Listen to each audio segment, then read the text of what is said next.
Mula disyerto, patungo sa lupang pangako. Ako si Risa Singson Kaupeng, Editor-in-Chief ng Kirigma Magazine. Magkapet, pandasal muna tayo.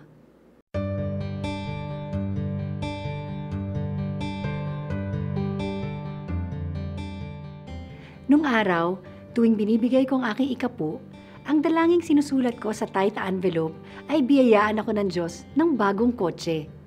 Minimum wager lang ako noon at di ko kayang bumili ng kotse.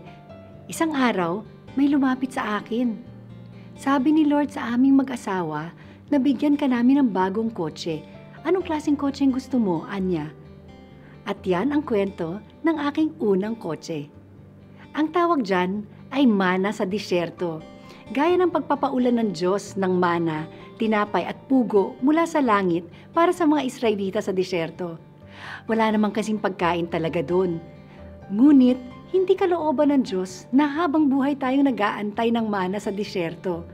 Kalooban niyang makarating tayo sa lupang pangako, isang lupaing mayaman at sagana. Pagkarating ng mga Israelita doon, sabi sa Biblia, hindi na umulan pa ng mana nang makakakain na sila ng inaani nila sa lupain ng Canaan. Kaya't mula ng taong yon, pagkaing inaani na sa Canaan ang kanilang kinakain.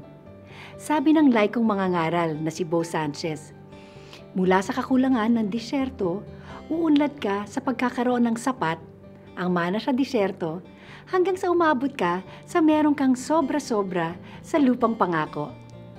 Kaibigan, gusto ng Panginoon na tayo'y lumago at sumagana. Tayo magdasal?